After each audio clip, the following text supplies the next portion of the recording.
For pound, the best health, home, and beauty fragrance products, you need to go to ashkicking.com. We're here. Now let's try this. Now walk up to me from there. Okay. And do the same thing? And do the same thing.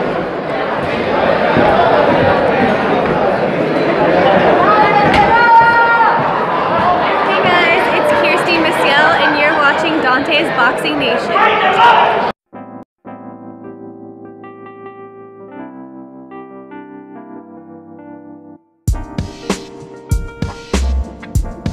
Dante's Boxing Nation, what's going on, guys? Just enjoying the beautiful view out here in Bangkok, Thailand right now. Had a real good time out here, guys. I love this country. Can't wait to come back. But anyway, let's go ahead and talk about some boxing news. So, in other news, I also want to talk about Mikey Garcia. Mikey Garcia versus Robert Easter is official. They haven't announced it officially yet, but I believe the fight is going to be July 28th, and it's going to be in LA at the, I think it's going to be at the Staples Center. But that's going to be a good fight, guys, and I believe the winner of that fight right there creates a top 5 pound-for-pound champion. I think that win is that significant, and it's going to be a great fight. Once again, man, shout out to PVC, man. PVC, Al Heyman, they continue to bring the best fights out there.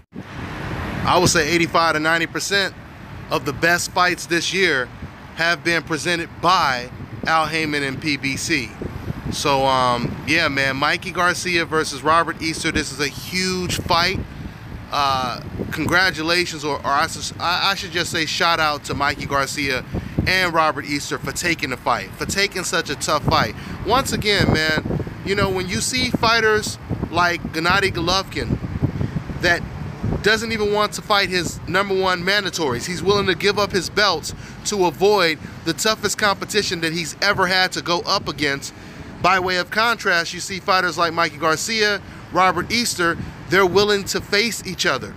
You know, Mikey, he has already said that Robert Easter is possibly the most difficult champion to face at 135. And he could have easily moved to 140 and avoided Robert Easter, but he didn't do that. So credit to Mikey Garcia for taking this tough challenge. And credit to Robert Easter for being willing to take this fight regardless if it's in Mikey Garcia's backyard, because Robert had already said that he was willing to take this fight. He said he's not complaining about the money. He said he don't care where the fight is hosted. He just wants to prove that he's the best. This is what he said. He said after the Fortuna fight, he said, I don't even understand why I'm fighting Fortuna. He said the champions should be fighting the champions. And that's what we got now, guys. The champions are fighting the champions. And this is the biggest fight that can be made at 135. So I expect fireworks. You're gonna see you're gonna see somebody get hurt in this fight. Don't be surprised if someone gets knocked out. This is gonna be fireworks from round one. It ain't gonna be nothing like the Garcia versus Broner fight. I can guarantee you that. Because Robert Easter, I remember when I interviewed Robert Easter, I was out there for the Broner Garcia fight. And I talked to Robert Easter right after the Broner fight. Matter of fact, we were standing right next to Broner after he lost. And Robert Easter, his response was, you know, I was asking him how it would be different, how a Robert Easter fight would be different as opposed to Broner versus Garcia. And he just said, you know, you could tell he was trying to say something without like being offensive, you know, towards Broner. But he basically just said on camera, hey man, I like to fight. I just like to fight. So that tells me that Robert Easter is not going to be gun shy like Broner was. He ain't going to be hesitant. He's going to come after Mikey Garcia. And I expect Mikey Garcia to come after Robert Easter. It's going to be fireworks.